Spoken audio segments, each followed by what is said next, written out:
Welcome to Comics on Parole. My name is Dan Glazer, and you're not. How are you, Al? I'm good. How are you? Good. Did you have a good Thanksgiving? Yes, I did. You did? Did you eat a lot? Yes, I did. You know, I just wanted to tell you, we'll just say a few Dan's Facebook jokes. The other day, 50-year Atlanta comic veteran Jerry Farber told me, Dan, it's time for you to take your comedy on the road. I said, really, Jerry, you think my jokes are ready? He goes, no, it's just time for you to hit the road.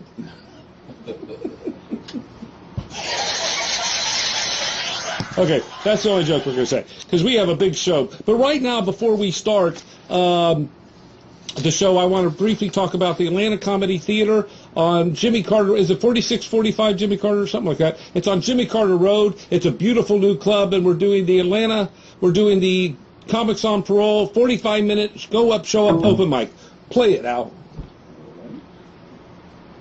American Hearts Radio Entertainment Network is proud to announce that Dan Glazer's Comics on Parole Open Mouth Night will be held on Wednesday night at Atlanta Comedy Theater in Atlanta, Georgia, where you could get glazed every week with Dan Glazer. Dan has a great success with his Comics on Parole Open Mouth Night. Now fate has brought Comics on Parole to a larger stage at the Atlanta Comedy Theater. Come see the Comics on Parole Open Mic at the Atlanta Comedy Theater this Wednesday, 8 p.m. Eastern Standard Time. This is a show up, go up for 45 minutes before the scheduled shows. 4650 Jimmy Carter Boulevard, number 114B. Go to www.atlcomedytheater.com. And don't forget to check out Comics on Parole Webtv series every first and third Tuesday of every month at 9:30 p.m. Eastern Standard Time on www.americanheartsradio.com Webtv. I just want to tell you, Al, I got a part-time job delivering pizza for Domino's Pizza because I think it'll help my joke delivery.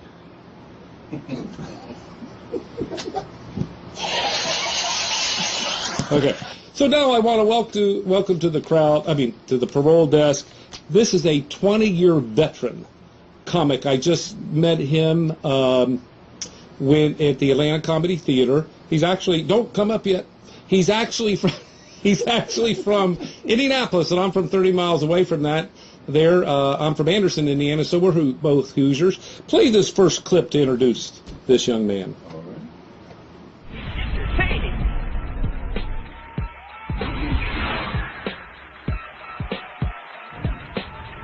He's funny.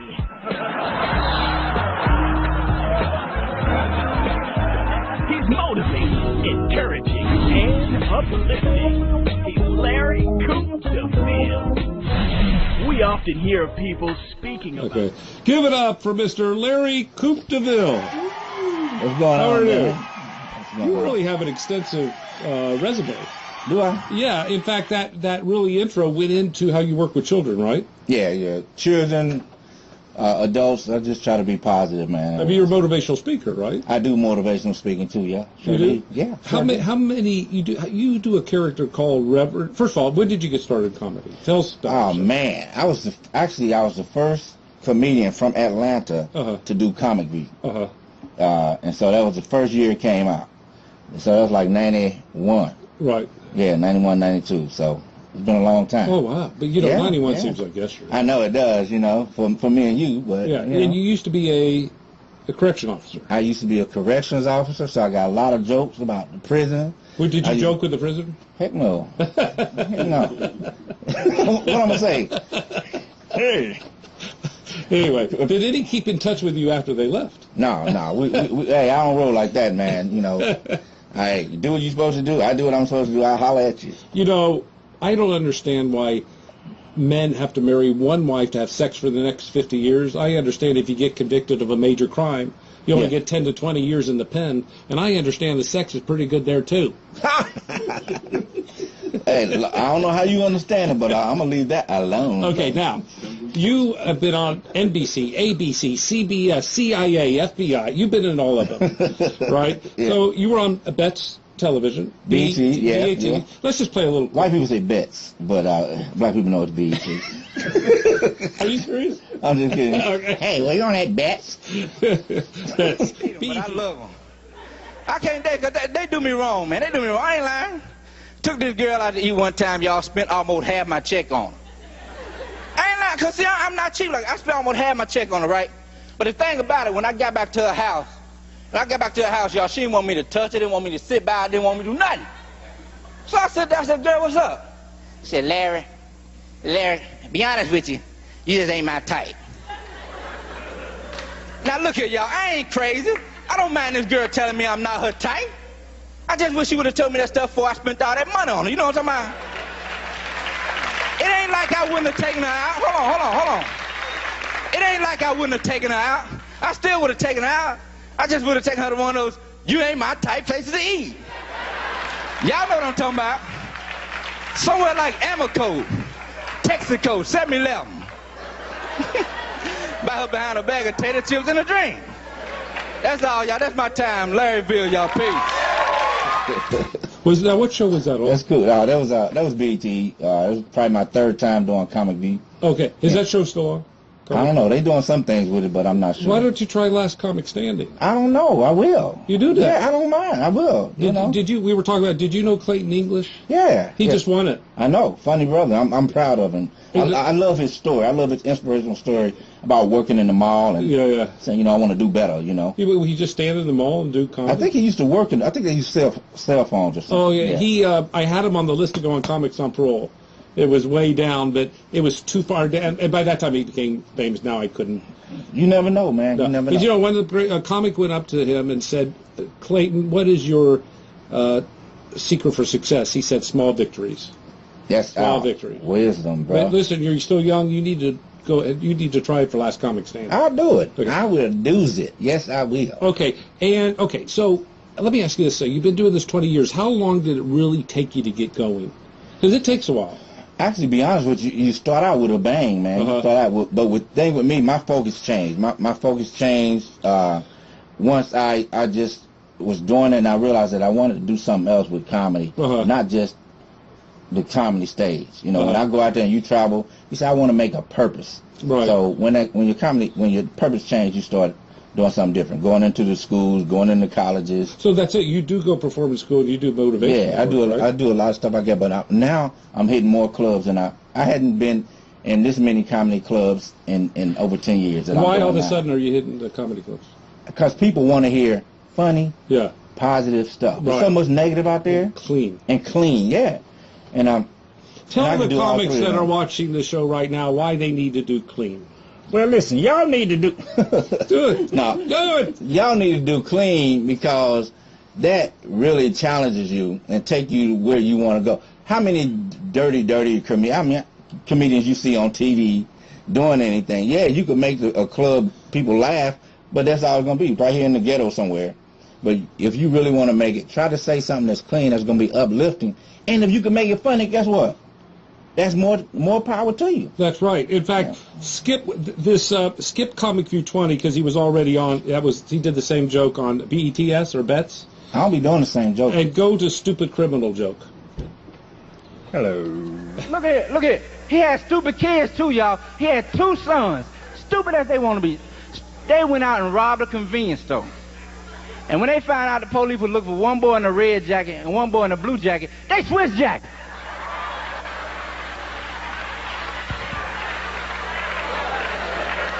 See, that's what I like. I like jokes like that. I mean, it's fine to do political humor, and it's good to do humor of news events, but people forget those news events very quickly. You can't do the same joke the next week. I like jokes entertain. It'd be silly. Everyone's different, but that's kind of like dry humor. I like that. I like that. And the thing about it, it's unfortunate, but that's true. Stuff like that happens. Yeah, man. You got stupid criminals, and their daddy was stupid too. Their daddy sat up there and robbed a bank. And when he robbed the bank, he held the people hostage. And when he held the people hostage, the police got there. He said he was going to kill the people and kill himself. He was so stupid. police talking to me and killing himself first. You know, I'm just look at do you know how many people like rob a house? Mm-hmm. The next day they'll go back to the house and they'll see the police outside and they'll go up and say, "What happened here?" Yeah, that happens all the time because they want to see if they're in the clear. Literally, I met a guy in the prison because when I was working in the prison, I used to talk to the inmates. You know, I wouldn't pressure them like if they want to tell me their story. One guy said he robbed the same store 3 days in a row. Right. Literally. I did read about it. No, this is and he said he robbed them the first day, and then the second day they're like, well, I guess we're not gonna get robbed. They just got robbed yesterday. He robbed again, and they came back. He said he was on drugs, man. He said he didn't know where he was. That's I'm funny. telling you, man. Did they straighten him out?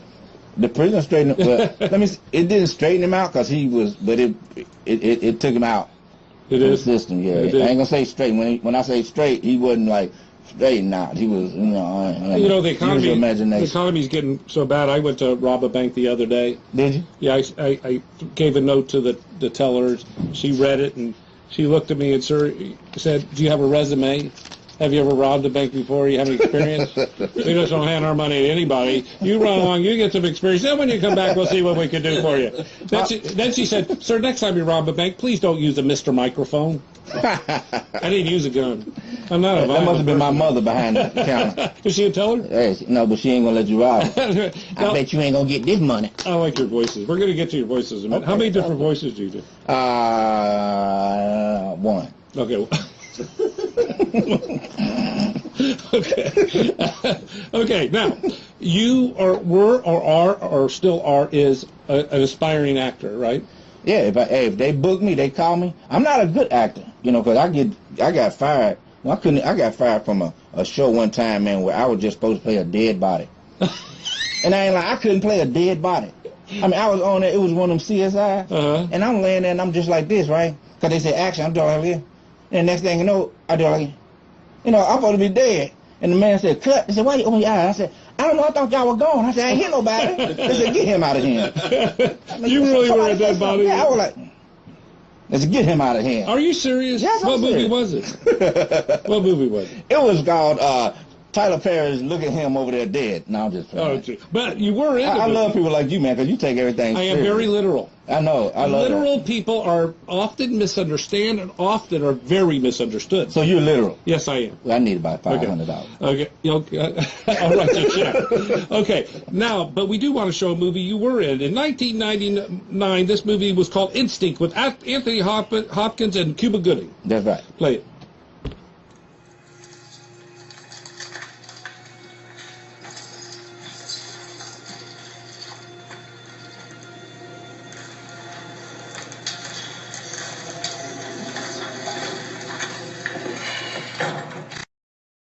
Okay, you were the security guard. Yeah, the prison guard. Okay, play it again. So we look for the prison guard. Don't pay no attention to the people talking. He rolled his eyes like, this check better clear.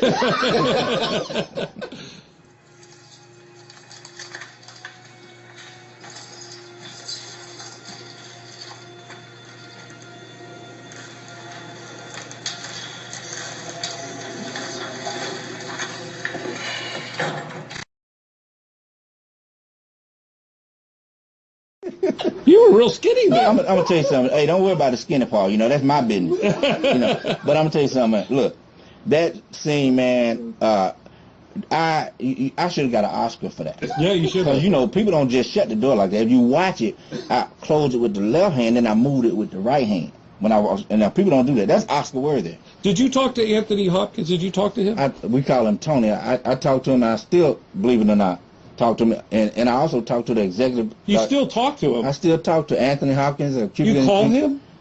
I still communicate. We communicate. You don't have to call actually with the phone. Cell phones are psychically. It's so many ways to communicate. Facebook messaging, all that stuff. Are you serious? Anthony Hopkins is one of the coolest. The people. legend, really. But no, he doesn't even go by it. He don't. They call him Tony. Yeah. He's one. I said Tony. I said I could tell you not from America because you're so cool. Yeah. I said you don't act like an American celebrity because he wants to know how you doing. I mean, literally wants to know how you doing. When's the last time you communicated with him? probably been a year and a half. Really? What about Cuba Yeah. Gooding? If I needed something, I would like. Yeah. I know how to communicate with Cuba Gooding. Does he live in the United States? He lives here and abroad. He is an amazing. Yeah, he's an amazing person. The first movie I saw him was with a he was a ventriloquist. The puppet came alive and murdered him or something like that. His manager, I mean not manager, but makeup person, barber is a good person, man. He's a awesome. The executive producer, Barbara Boyle, is a good person. What other movies you've been with? Walking Across Egypt with Jonathan Taylor Thomas. This movie called Wake Up. I don't even remember I mean, did you get any speaking roles? Yes, I did. I got a speaking part. When they said cut, I said, "Is that it?" Can we go? Okay. Now we're going to talk briefly about your. You're really what you're known for is Reverend Charles, right? Yeah. I got a character on Reverend Charles. I'm gonna show you something. Reverend Charles. You go to YouTube, over 2 million hits altogether, and that was something, man. The story behind that is inspirational. Tell us before we show Reverend Charles. Okay, before you show. Okay, I had auditioned for HBO Deaf Comedy Jam. Yes. As you noticed, I hadn't seen it. And when I auditioned for HBO Deaf Comedy Jam, I performed. I got 2 standing ovations during my show. Wow. And then this guy named who was actually booking the talent. Yes. He came to me, and I'm thinking he was getting ready to say, "Good shit, let me send you down to New York." But he said, "Do you know that somebody stole your material?" Because he knew it was my material. I said, "What do you mean?" Oh, God. And he gave me this guy's name, and this guy is a guy who I helped in the comedy game. He took my material and got on HBO, and I said, "Man, well, you know that's me." I don't want to get nobody, because when people even do me wrong, I don't reciprocate. You know, I just pray for people. You know what I mean? Right. So the dude took my material, and man. He got on HBO with it? He got on HBO with my material, my hook, all this stuff. He got on HBO. And so. Did he become famous? No. You know why? Because God is good. No, he used your material. Thank you. Bam! Just kidding. You are bring me all the way out here to criticize me. Let's play Reverend Charles. This is the first one.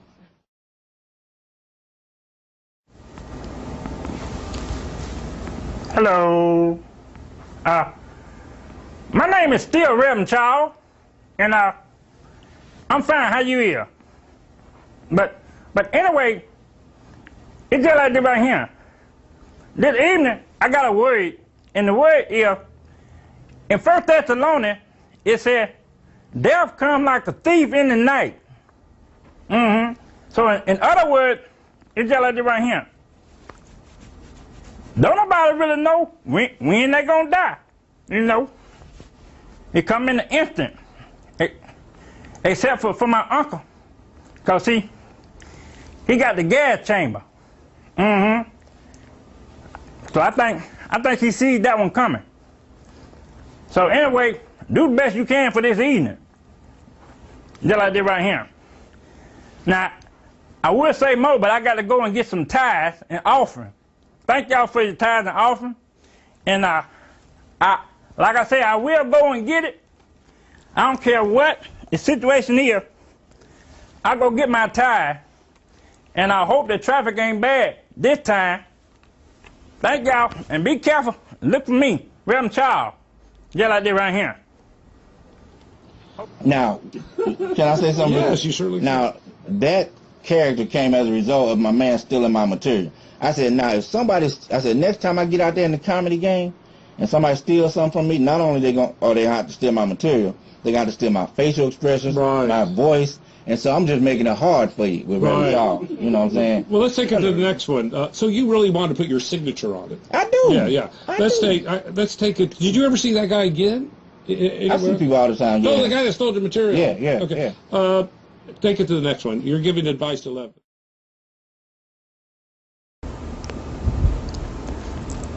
Hello. My name is Reverend Charles, and I got a message for the women's out there today.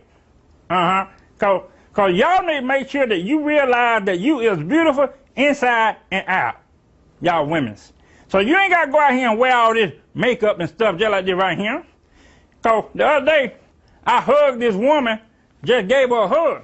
And when I hugged her, it's like I backed away, and she had so much makeup on her face that when I looked at my shirt, she had a whole face print on my shirt, cause all that makeup. I looked down there, and I see her face down there talking about, just like this right here. And so, Is that a true story? Was that really it? Somewhere, that was one of my jokes.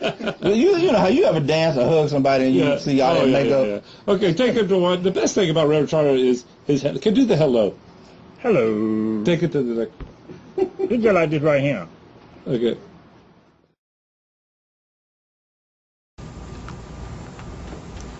Hello. My name is still Reverend Charles. And this evening, I just feel like doing poetry this evening. And so, maybe this poetry I'm telling you, just like this right here, can help you. So the first poem is called Roses. I wrote this myself.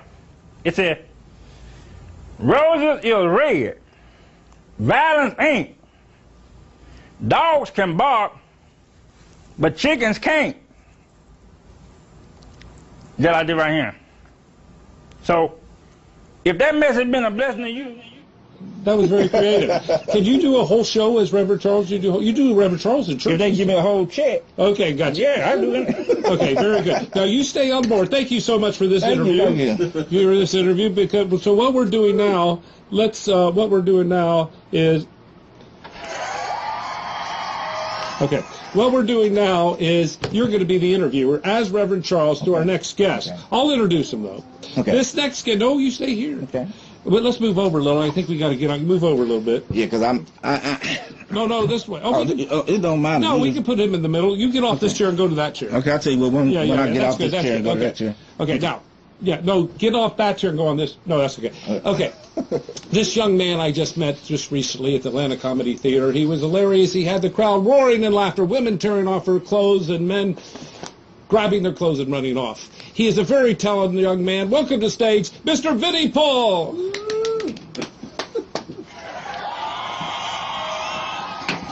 Welcome to the... Thank you, gentlemen. You're welcome. Okay, now I'm going to let you take the interview over as Reverend Charles. I'm just going to say... They're going to make me be Reverend Charles. Hello. Now, Reverend Charles, you really get paid for this much. Huh? All right. Hey, how you doing, Mr. Vinnie? Is it Vinnie Paul? Mostly. Vinnie Paul, y'all. This is Vinnie Paul, y'all. I got the first question, okay? And it's just like this right here, okay? What was it like being raised in Miami? In Miami. In Well, Miami. Miami was unique. We had, I was raised Catholic, so I sacrificed sanity. And then when I moved to Georgia, we were raised Southern Baptist, so I sacrificed common sense. Right. And then I became a member of the Church of Satan, and we made a lot of other sacrifices. Oh, that was good. I like it. That is funny. I just hope it ain't real. Okay. Number two, I understand you work in hospitality. Oh, yeah. But I have a different form of it. Mm-hmm. It's, okay, well, years ago, people think dinosaurs are extinct. Yeah. But in actuality, there's what used to be called the Brontosaurus guru. It was a psychologist dinosaur, and what it did was it foresaw the reckoning of humanity by humankind. The third question. Yeah. I heard you got a DUI. Oh, yeah. I was trash drunk driving around the city of Atlanta. I blew double the legal limit. Uh-huh. That was positive for me. I passed the drunk, the person walking on the street test. Right. However, the officer asked me to blow, and I couldn't say no. Oh, Lord. How much? This is supposed to be a clean show. I mean, what It was time clean. Look at this new shirt I got. Don't you see my children? I haven't even started playing in the mud yet. And your career, you're an engineer, a mechanical engineer. Yeah, I build stuff, but mostly we break it. Okay, you It's break called it. job security. That's right. Yeah. So that means mechanical engineer. That's what you I'm from the country. That's what they pay me for. Really? I mean, you got good credit. I mean, you got to talk after this here. You want me to co-sign on your next Ford Flex? Hey, there you go. One more question. Y'all ready? One more question. Okay, here we go. You have 3 girlfriends. Is that correct? 3 girlfriends at the same time? I don't know if I'd call them girlfriends so much as I'd call them convenient friends. Oh, Lord. The last one was a virgin, so that wasn't so convenient. Right. The one before her wanted to commit suicide, so that wasn't really convenient. And the other one liked sleeping, so that was really convenient. That's good. Is that a joke? Yes, it is. Okay. He said he's single, so that might not be a joke. I'm Listen. The reason I really asked Vinnie Paul, no, he's funny. He is very funny. It's always funnier if there's an audience, but he is very funny. But we at the Atlanta Comedy Theater, they had a very well-known hypnotist. Do you know the name of the hypnotist? No, Remember? no, Okay. I was hypnotized. Okay, that's right. They got about 10 comics up. They're all mostly comics, and they were hypnotized. Well, Vinnie was hypnotized to dance the Tequila song and that Pee Wee Herman dances one of his movies. Yes. So we are going to have Vinnie do synchronized dancing to Pee Wee Herman. So, Reverend, let's leave You're the really stage. spoiling the crowd. Oh, I'm not sure if they're ready for this. I'm not sure if I'm ready for this. Okay. But if I'm being forced to do it, I was hypnotized, so I'm not sure how it goes. Okay. But I can only try. Tequila song.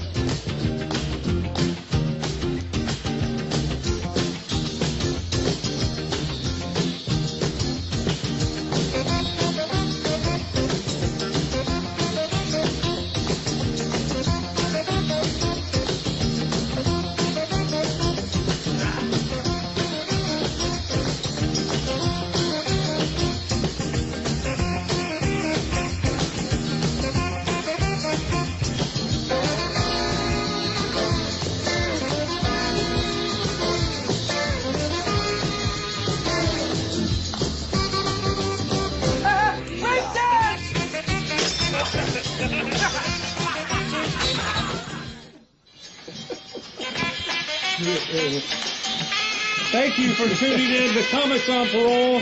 Tune in tomorrow. We have a ventriloquist on tomorrow night. Mr. Mark Merchant. So tune in tomorrow night, same time, same that place. Thank you. Say goodbye, guys. Take it easy. Goodbye and hello.